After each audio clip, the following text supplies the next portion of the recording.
wanted to show this picture done by Christine Dennett Cassara for me. This is a different ship that I saw as a child. It's worthy mentioning this one because it's different than any ship I had been on before that I can remember, as in it has windows, as you can see. Most of these ships are organic in nature, sentient, and do not have windows. But this one did, so I wanted to know why. And I come to find out this is actually a time ship. All right, this is a time ship filled with historians from our future. And when you see these windows, actually what they are is more like a holographic projector recorders. They're recording, and they can also view as they do it. This is another ship that was drawn for me. This ship was probably about, I'd say, a little over 200 meters in diameter. All right, it had what's called a directional emitter on the top there, and it was like being tuned in like a radio station.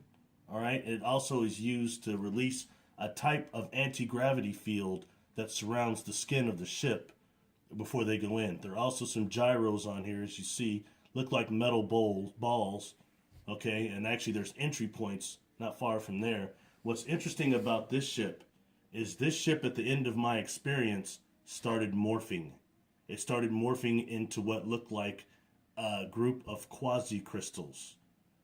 Now, it was very hard to explain that in experience or to witness it, but that is what happened. So the biological aspects of these craft must be acknowledged. We spoke about a couple of different outsides of ships. Now let's talk about some engines. This is an engine I've seen, all right? This is when it's deactivated, all right? What is noteworthy about this engine is that these quasi-crystals emitted a type of bioluminescence from the inside out, or chemical luminescence, all right? And they were about 9 feet tall by about 3 feet wide. This engine was large. When it was activated, the crystals start spinning. There's a very deep hum that almost sounds like I think a bull roar is what it's called. Like the doggone tribe elder swings once a year at that ceremony. It makes a very deep bass sound. This is when it is actually in activation. When it starts up, these crystals start spinning extremely fast, all right, as the humming goes.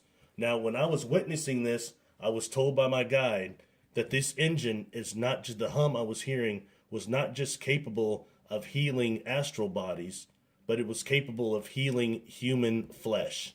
So this is an organic healing device. They also told me it didn't just power Legion ships, it can power small planetoids. Just remember, there was bioluminescence inside of these crystals, so they were glowing. Not something that Earth crystals do. This is another engine. I saw this one when I was much younger. This consists of a gyrosphere down here, as you can see, and a thing in the middle, the ball in the middle, that sometimes looks silver at first, so I suspected it was liquid mercury, but it wasn't till it turned gold. All right, and they termed this energy angelic golden liquid energy. It's some type of prana, all right? And it generates a light, comes off this gyrosphere, all right, which is moving. The light comes up, illustrating here are decks. These are decks, 3 decks. This was a very large structure. I was standing down here, but I could see the light projecting upwards in this polarized column, and there were people up there in their astral form, all right, kind of almost translucent, touching the living light. I have had some of these people come into my third dimensional world now that I have met, that I saw on this ship doing this. At the top of this, you'll notice a large black box. As far as the contact experience goes, many have experienced black boxes. This one is similar, called to inertial damper, is what they referred to as me, and it's used to release the anti-gravity field around the ship. So that's the black box, the gyrosphere, the decks. This is an engine of a very large ship where I've seen other experiencers. We've discussed the ships, both the internal and external of various craft. Let's talk a little bit about the external, all right, and what they're actually composed of. All right, first of all, these craft are sentient, a lot of them, all right? meaning that they're sentient, they have a symbiotic relationship with the crew, as some of them are also composed of DNA from the crew. So what we have is several different aspects. For the metal part of these ships, we have also what is a quasi-crystal compound that is mined on planets that are devoid of Van Allen belts and sometimes atmospheres. Such planets, the metals on those planets are bombarded by a rate of solar radiation and cosmic rays unknown here on Earth. That makes their durability completely different. All right. After this is combined, a lot of times what I would say it's similar to a mushroom spore. You notice how mushrooms are actually shaped on the top if you remove the stalk from them.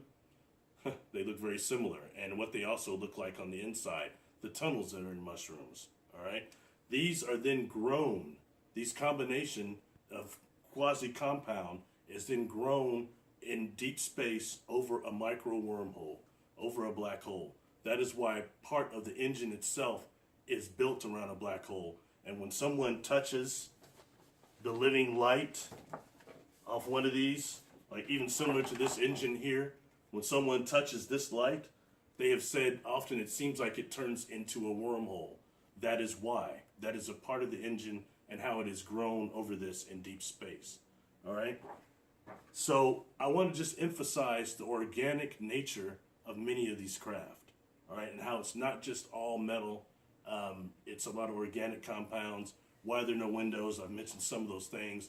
But mostly what they're capable of, the healing component. The engines themselves are capable of healing. That living light, they're running on life energy, prana, chi, orgone energy, whatever you might want to call it.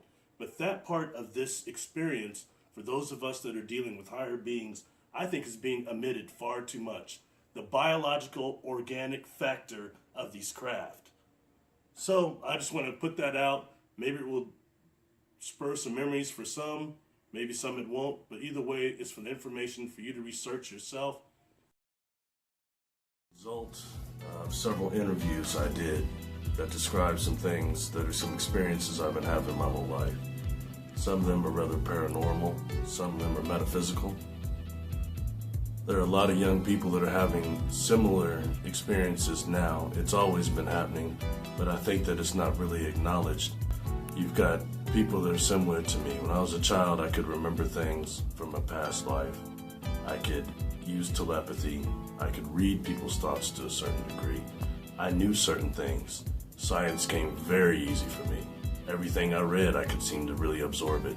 Except for math, I wasn't very good at that. But these are things that would cause me to not really always be socially that outgoing when I was, especially in high school. It caused to really hide who I was. I didn't want anyone to know that I could read what they were saying. Then I started learning things. I used my intelligence to not just use the telepathy that I was catching off people. I couldn't read everybody's mind fully, but the things on the surface come through quite clear. So these are things that you've got a lot of young people right now that are coming from a vibration that can do this.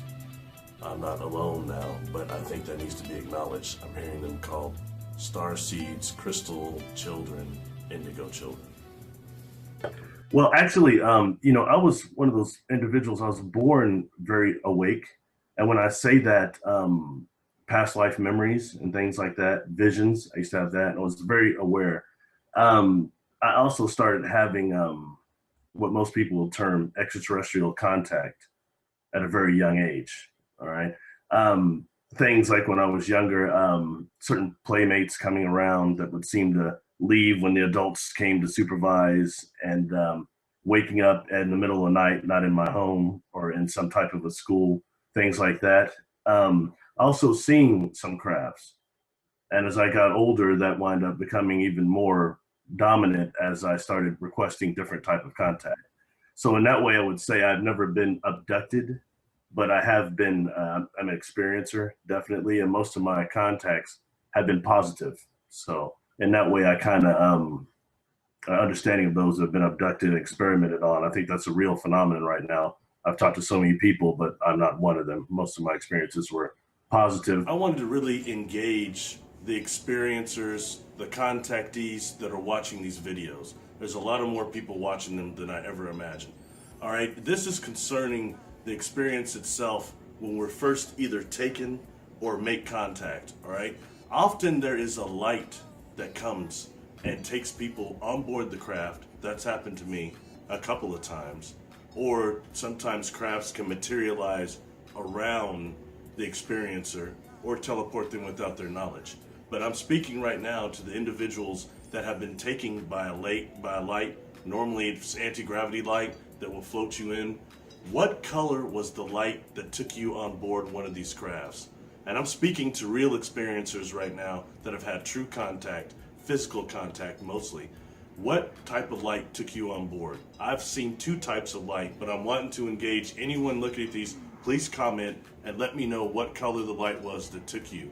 And the reason why I'm curious about this is I'm communicating with so many people now, that so many different experiencers of all colors, that I'm seeing some differences definitely, okay? Between melanin-dominant experiencers like myself and sometimes Caucasian experiencers, I'm seeing a difference. And I'm hearing a lot about a certain type of light that has taken individuals on board craft that involves disinfection of nanotechnology, of dark technology, as well as certain viruses I think we carry in our atmosphere. Anyway, please comment. Please let me know what color the light is that took you on board. And I want to kind of just do a consensus and see if one of the things, like for example, those of us that did not experience the disinfected light, as it's described by Corey Good and I think maybe Simon Parks and some other people that have described it. Nonetheless, I find that interesting. I want to try to get a database going that is concerning this. Thank you very much for listening. Please comment, let me know. I'll try to comment back. I'll just do a tally of kind of the lights that's been seen. I'm convinced we have about 70% of our population that has had either contact or some type of paranormal experience, whether that be telepathy, seeing ghosts, extraterrestrial contact, or anything that goes against the mold of perception that we're put into after we're born. Immediately after our birth, we start getting, our perception gets molded and certain things are filtered out. All right? I'm convinced that about 70% of our population has had some type of contact and is not relaying it even to their loved ones. This is a disconnect. It is a way that people are being kept asleep, definitely. So right now, you may know someone in your life that has had contact and is not discussing it with you. So be aware that this disconnect also comes with things that are known as autosuggestion, hypnotic suggestion, and a way to keep us asleep and seeing things what it is. But I'm seeing the dimensions appear to be merging. Right now, we have a lot of people with elevated consciousness, pineal glands that are open enough to see these beings or seeing how things aren't the way they appear to be. They're getting past this disconnect, all right? So be aware of the disconnect, stay aware, stay awake, and believe in yourself. That are never exposed like black extraterrestrials, black contact, not just in my culture, but in our culture in general. It's not talked about very much. Like I have found out now since, I thought that maybe most melanin-dominant experiencers have never been abducted and that the Greys only experimented on Caucasian people. I found out, because I hadn't had experiences like that, I found out I was wrong. I was wrong. I've had a number of black experiencers come forward to me now and say they've been experienced on or experimented on the vibration, and maybe that's what's changing here. There's young people incarnating right now that are aware. Normal people our age are waking up. You know what I mean? And things are changing, not accepting this concocted world we're living in. One of my experiences with missing time, one of the things they had told me is they showed me a certain type of device, and one of these beings, a throne being, was in it, and its head is blowing up with these light, I don't want to call them tentacles, filaments, light filaments. Thank you. They're saying to me, you don't understand, you don't remember how powerful the warp fields of your thoughts are. The warp fields of your thoughts affect reality.